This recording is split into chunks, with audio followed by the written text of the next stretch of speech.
deep beneath the earth, hidden for over 80 years, a machine of war, perfectly preserved, as if time itself simply stopped. The cockpit was sealed, the instruments still in position, and inside, a man, still wearing his uniform, still strapped to his seat, still waiting for a war that ended without him. Who was he? Why was he never found? And what are the final moments? He never survived to tell the answers. Will change everything you thought you knew. Welcome to Warplane Mysteries, the channel where history's most powerful secrets finally come to light. Now listen, if you have been watching this channel for a while, you already know what we do here. We don't just tell stories, we uncover them. But if this is your first time here, think of us as your most trusted old friend, the one who always knew the stories nobody else was telling. And speaking of trusted friends, we have a small favor to ask. You know how your grandchildren are always telling you, just press the button, it's easy. Well, this time they are right. That little subscribe button right down there, just one gentle press, that is all it takes. No complicated passwords, no confusing menus, just one click. And you will never miss a single story from us again. We promise. It is worth it. And before we begin, drop a comment below and tell us where in the world are you watching from today. Whether you are sitting in your favorite chair in London or on your porch in Texas, or perhaps sipping your evening tea somewhere in Lahore or Karachi, we truly want to know. Every single comment makes this community stronger. Now, let us begin. It was supposed to be a routine excavation. A small team of researchers and engineers had been working quietly in a remote region of Eastern Europe in the early 2000s. Their job was simple: survey the land, check the soil layers, and move on. Nothing unusual was expected. Nothing extraordinary was planned. But the ground had other intentions. Several feet below the surface, their equipment picked up something strange.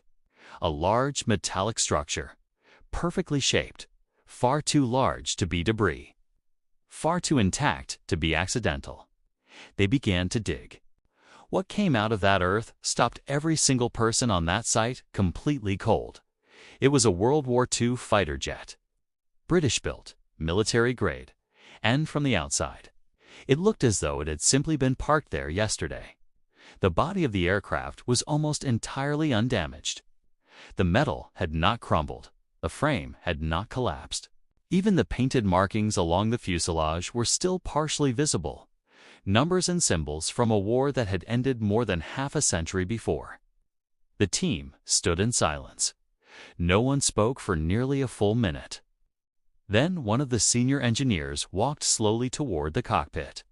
The glass canopy was still in place, clouded with age and soil, but unbroken. He reached forward and carefully wiped away a layer of dark earth with his gloved hand, and that is when he saw him. Still seated, still upright, still wearing his full RAF flight gear. The pilot had been in that cockpit for over 80 years, completely undisturbed, completely forgotten, completely alone. His leather flying helmet was still on his head, his oxygen mask still partially attached, his gloved hands resting near the controls, as though at any moment he might simply reach forward and start the engine. The excavation team immediately stopped all work. Authorities were contacted. The site was secured. And within hours, military historians, forensic experts, and government officials began arriving at what had quietly become one of the most significant wartime discoveries in modern European history. The pilot had no voice left to speak, but the machine around him had preserved every single detail of his final chapter, and the world was finally listening. Before they touched anything, they studied everything. That is the first rule of war archaeology.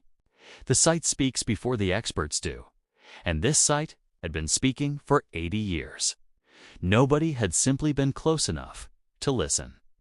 The aircraft was identified within the first 24 hours. It was a Hawker Hurricane, one of Britain's most celebrated fighter planes of the Second World War. a machine that had fought in the skies above France, North Africa, and the brutal Eastern European theater. A plane that had been mass-produced, mass-deployed, and in many cases, mass-forgotten. But this particular Hurricane was different.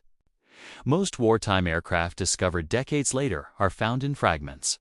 Twisted metal, shattered glass, engines torn completely from the body by the violence of impact. They tell the story of destruction. They tell the story of speed, meeting Earth at impossible angles. This one told a completely different story. There was no crash damage. The landing gear was partially extended, suggesting the pilot had attempted a controlled descent. The engine, though seized from decades of stillness, showed no signs of catastrophic failure. The propeller blades were bent, but gently, not snapped, not shattered. Bent the way metal bends when a plane sets down carefully, in a place it was never supposed to land. The historians immediately recognized what this meant. This pilot did not fall from the sky. He chose where he came down. Then came the harder part, identifying the man himself. Forensic specialists worked carefully and respectfully alongside military record keepers from both British and Polish archives. The aircraft's partial serial number, still readable on the inner fuselage, was cross-referenced against Royal Air Force operational logs from 1940 to 1945. What they found was deeply sobering.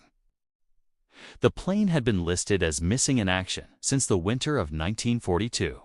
The pilot, a young RAF officer believed to be in his mid-20s at the time of disappearance, had simply vanished from all records during a solo reconnaissance mission over occupied Eastern European territory.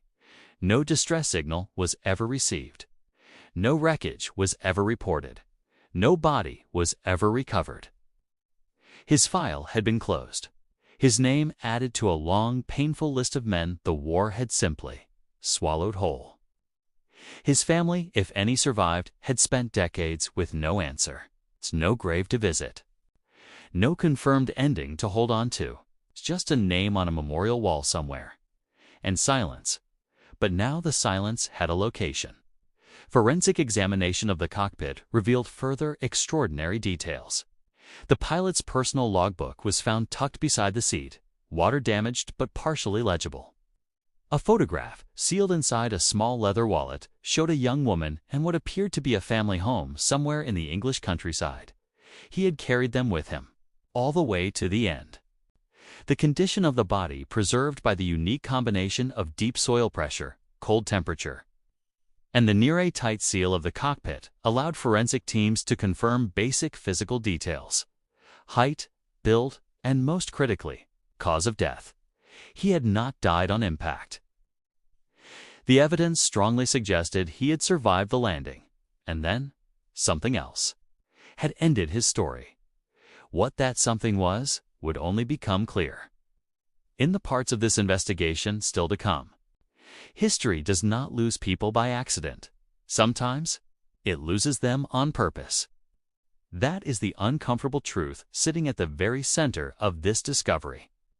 Because when investigators began pulling at the threads of this pilot's disappearance, they did not find chaos. They did not find confusion. They did not find the innocent disorder of a world consumed by war. They found patterns, deliberate, calculated, and deeply disturbing patterns. The winter of 1942 was one of the most strategically brutal periods of the entire Second World War. The Eastern European theater was not simply a battlefield. It was a chessboard where British, German, and Soviet interests were all moving simultaneously, often in direct contradiction of one another. Solo reconnaissance missions in this region during this specific period were extraordinarily sensitive operations. Pilots were not simply observing enemy troop movements. They were mapping supply lines, photographing infrastructure, collecting intelligence that governments on multiple sides would have paid any price to keep completely buried. And here is where the story darkens considerably. RAF operational records from this exact period contain something that military historians have quietly noted for decades, but rarely discussed publicly. a specific category of mission, designated internally as class or observations, carries an unusual administrative feature across dozens of files. The debrief sections are empty, not damaged, not missing, not lost to time. Simply blank. As though the missions happened, but whatever was seen during them was never meant to be written down. The Hurricane pilot's mission fell directly within this classification. This was not an isolated case. Between 1941 and 1944, no fewer than 37 RAF solo reconnaissance pilots operating in Eastern European airspace were officially listed as missing in action within this same operational corridor. 37 men, 37 files, 37 blank debrief sections. Lows, 37. Only 4 were ever found, and of those 4, not a single official cause of disappearance was ever publicly confirmed. The numbers do not suggest misfortune. The numbers suggest a system. Military historians who have spent careers studying wartime bureaucracy recognize this pattern immediately. It is called administrative erasure, and it was far more common during the Second World War than any official account is comfortable admitting, when a mission became politically dangerous, when a pilot had seen something he should not have seen, or landed somewhere he was never supposed to reach. The machinery of wartime government had quiet, efficient, and completely deniable ways of ensuring that certain stories simply never reached the morning briefing. The pilot was not abandoned because the war was chaotic. He was abandoned because the war was also political, and politics has always had a very short memory for the men who serve it. But there is one final layer to this shadow. Local historical records from the region where the hurricane was discovered tell a story that official military archives completely ignore. Elderly residents interviewed during the investigation recalled family stories passed down through generations. Stories of a British aircraft seen descending slowly over the tree line one frozen winter morning. Stories of distant figures approaching the site shortly after landing. Stories of sounds that the adults of that generation refused to describe in any further detail to their children. The plane had been seen coming down. People had known it was there, and for 80 years, not one single person had ever reported it. The reasons for that silence run far deeper than fear alone.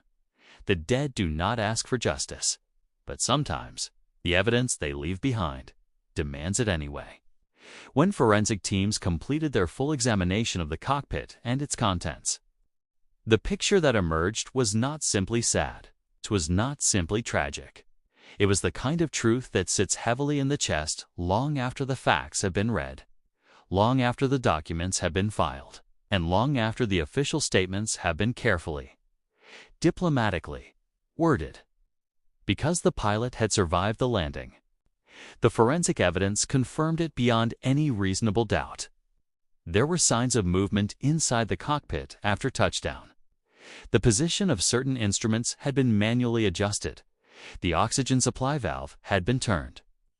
The safety harness had been partially unfastened and then refastened again, suggesting the pilot had attempted to exit the aircraft, assessed the situation outside, and made a conscious decision to remain inside. What he saw outside that cockpit convinced him that staying inside a sealed aircraft was safer than stepping out into the open. Think carefully about what that means. This was a trained RAF officer, a man conditioned by years of military service to remain calm under the most extreme pressure imaginable.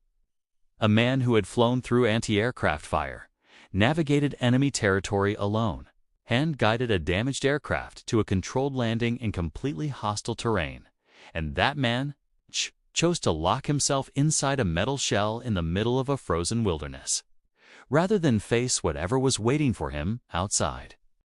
The cause of death, when formally confirmed, was recorded as exposure combined with limited oxygen supply over an extended period. In simpler terms, he waited.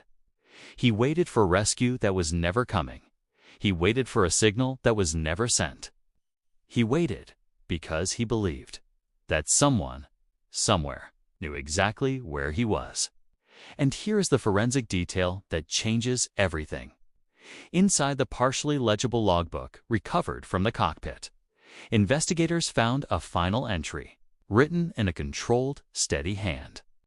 No panic in the penmanship, no desperation in the phrasing. Just a quiet, precise, professional final note from a man who understood his situation with devastating clarity. The entry read simply, "Position reported. Holding. Awaiting extraction." He had managed to transmit his coordinates before the radio failed completely.